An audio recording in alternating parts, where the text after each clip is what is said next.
Now, the need to consider removing fuel subsidy in Nigeria so as to fund other sectors of the economy has garnered critical stakeholders from the Office of the Secretary to the Government of the Federation, Nigeria Extractive Industries Transparency Initiative, international organizations, civil society organizations, amongst others.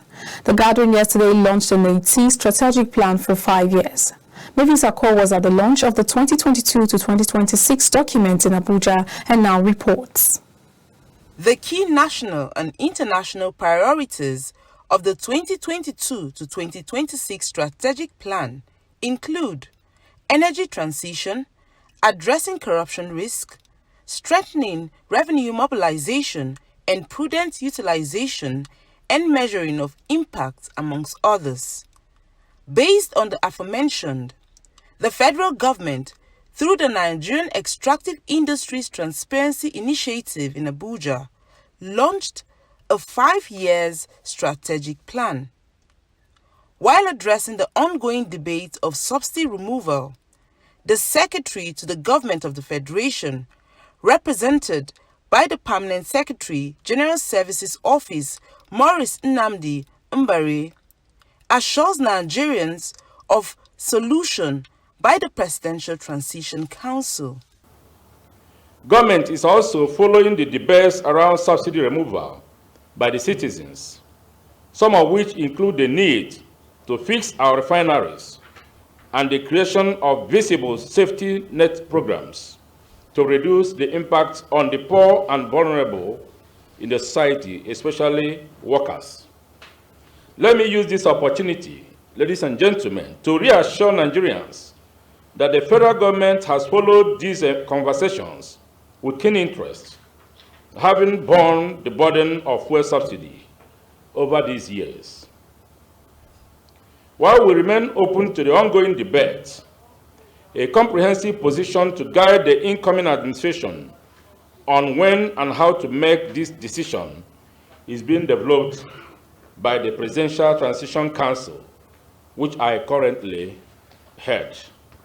Gender inclusion was not left out, hence a call to all to assist the implementation process of the national and global agenda on emerging issues of the extractive industries. This board, which is the 5th NSWG, is also strongly committed to the issue of gender inclusion in the extractive industry. Within the last 1 year, we have taken concrete steps to promote a more inclusive industry.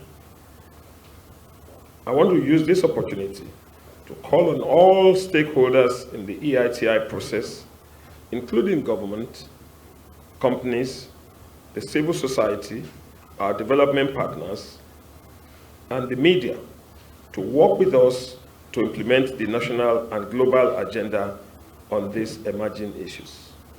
Some of them require serious consultation as we go on, and times change, the environment would change, but the substance of the discourse will continue to push the frontiers of these elements that will. The need for investment in the solid mineral sector was also emphasized. With the building in place, our 5-year strategic plan now about to be launched today, we'll be focusing our greater attention now on the development of the solid mineral sector. We are sad that currently the solid mineral contributes 1.8% to Nigeria's GDP. This is an enormous sector that can grow the economy more than oil. Our projection is that if the solid mineral is thrown open for investment, that it has the potential to contribute to over 60% to the nation's GDP. And at 60% to Nigeria's GDP will mean our performing oil, which should be our next goal. With political transition on the way, the policies and agenda of the incoming government for governance and reforms is needed to align with objectives of transparency, accountability, and operational efficiency for the strategic plan to succeed towards nation building. From the nation's capital, Mavis Ako, KAFTAN TV News.